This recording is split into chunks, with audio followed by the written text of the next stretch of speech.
7-5 victory for world number 1 Novak Djokovic over Spain's David Ferrer. So Novak Djokovic now in the semi-final of the Miami Open, and we're taking on America's John Isner. Remember last night, John Isner also won his game defeating Japan's Kai Nishikori 6-4, 6-3. But it's about the women's, and Cecilia, and we're just going to stop talking about Serena Williams, but she will need to beat Navarro in the final. Yes, of course. And if you check the way the game ended this morning against Simona Halep, remember Simona Halep happened to be the first man to beat her in WTA. Yep. And again, she had to take her to 3 sets. I mean, she won the first set convincingly, thinking, okay, this is going to be a cold game for her. But the second set ended 4-6, and the third one 7-5. So it was enthralling. It was a game that Serena had to dig deep for her to be able to win it. And of course, you know, when she recorded her 700 career yesterday, you know, she said she just didn't really know. She wasn't thinking about the records she was making. She was just focused on the game. And knowing that, Navarro, I think she just have to be careful, because for Navarro, you know, it was also a straight set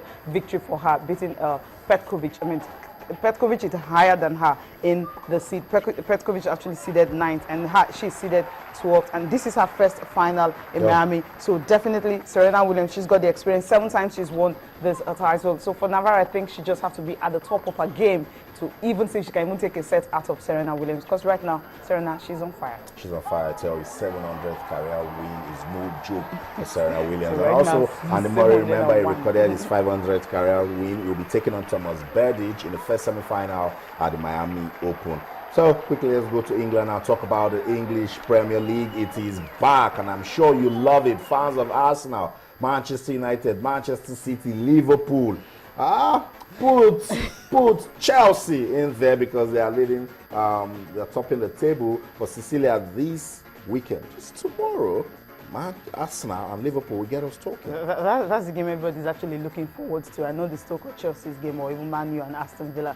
Now looking at Liverpool and Arsenal, but I think Arsenal is actually on the run that, you know, they really need to, they can't just want to match the break like you usually say. But for Liverpool, having lost to Man United, I think definitely they just have to put everything all out, because that top 4 is something they're still fighting for. But 5 points adrift Man United, so it's really a tough one for them. So they'll definitely just want to go there, go to Emirates and get the win. It's going to be difficult, except, you know, Arsenal, most of their players were actually, you know, with the England national team. And Theo Walcott, there's actually news that, well, he suffered some injuries and all that. And even fatigue, and some other players might just be tired coming back from international break. But this is really not a good time for you to have this kind of game, because most of the players have gone on international break, played for their various countries, and coming back and just want to start it off with these key games. For me, Liverpool definitely have to do all they can to see if they can get something, even if it's a point out of it. If not, once they lose this game, they should just forget about top 4 for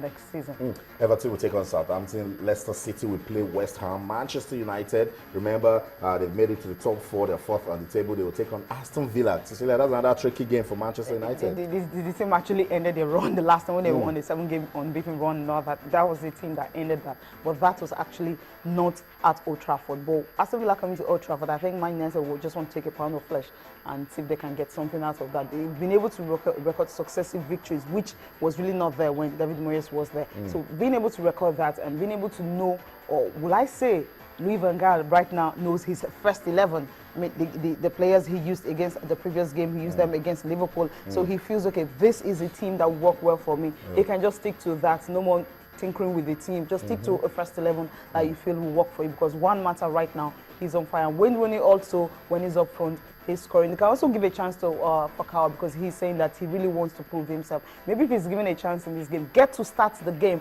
with Wayne Rooney, 2 of them up front. And of course, I think maybe they just get a very, very good result, because right now they had to look at the goal scoring record. They had to look at the goal difference they're having with us now, so that whatever happens, they know either they can finish 3rd and not get to play through that rigorous qualifiers that they do, which is really very difficult in the Champions League next season. Still in English Premier League, Swansea City will take on Hull City. Brownie Dare's West Brom, and Brownie Dare has been so optimistic lately that West Brom can finish good and will not drop. They'll take on QPR, and they're believing if they win this one, it's a big boost for them. them, and then Chelsea will take on Stoke City. You know, Jose Mourinho brings news to town whenever Chelsea plays. So, and that's another tricky game because Stoke might come, play a very difficult game, make it physical for Chelsea, and then park the bus. We'll wait to find out what Jose will say after that. After that one. So that's the Chelsea fans and Stoke City for you to contend with. Just to let you know, top 4 is still Chelsea, Manchester City, Arsenal, and Manchester United. Let's get talking, guys. What's going on with Floyd Mayweather Jr. and Manny Pacquiao? Yesterday, Muhammad Ali got talking that's going to be one of the biggest fights of our lifetime. Yeah, of our lifetime. We will not see a fight as big as this. We don't care if it's coming late, Cecilia, but they are already talking. It is smashing records. This one go. The viewership, the money, and everything, and all that is going to happen. But Muhammad Ali, I'm really surprised that you're actually rooting for this Manny Pacquiao. That's his team. He said his team. Muhammad Ali was Manny busted Pacquiao right now. I think he was busted. His daughter came out and said, "We know he likes Manny, and that's the guy he's supporting to beat Floyd Mayweather Jr." And I'm sure Muhammad Ali will be like, "I can't come out and say I'm supporting," because imagine the followership immediately he says he's rooting for Pacquiao. Of course, and people really want Floyd Mayweather to lose that unbeaten record. I think that's what they're actually after, not just really the main fight. Because how can you have someone? Because I'm thinking after this fight, Floyd Mayweather might just retire and that's it, go unbeaten. So at least let him get beaten this time around. So we're not okay. He wasn't really unbeaten all through his career. And another thing is Muhammad Ali's daughter actually said he will not be watching, live at Las Vegas, but he will definitely be watching at home, glued to his screen. That's another thing for you to see a legend like that, actually talking about this fight. Remember Rumble in the Jungle? Yeah. I think that was still another fight that had this kind of hype, this kind of a big attraction all across the world. This is also going to be another mega fight. All about the money and, of course, all about who is the real our best pound-for-pound fight. I can't wait because these guys made us wait for this fight. So we started yearning for it. They kept us, talking about it. You've been doing a countdown. And then it happened. And now we should start another countdown to May 2nd. As you say, what do you think this can do for boxing? Will it redefine boxing?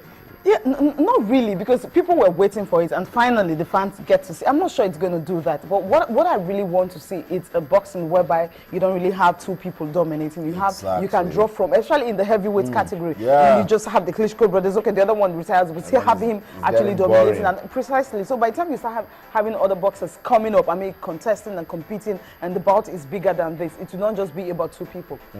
I totally agree with you, Celia. Thank you so much for coming on the program. Thank you. We'll do this again. That's it. And to you, wherever you are in the world watching us, we want to appreciate you for doing sports this morning with us today on Channels Television. But remember, you can keep talking to us. It's an action-packed world of sports. We'll keep talking on Twitter with Channels_sports and on Facebook with Channels-sports. You want to send us an email, sportsthismorning@channelstv.com. Questions, comments, and suggestions. We will get you talking. We love getting involved. That's it. On behalf of the ever-winning sports team at Channels Television Sports Center in Lagos, Nigeria, my name is Austin Okonakwan. This is the EPL. Tomorrow, we'll be back tonight to talk some more sports. More sports on Sunday. That's more than enough reason for you to keep talking sports. Bye for now.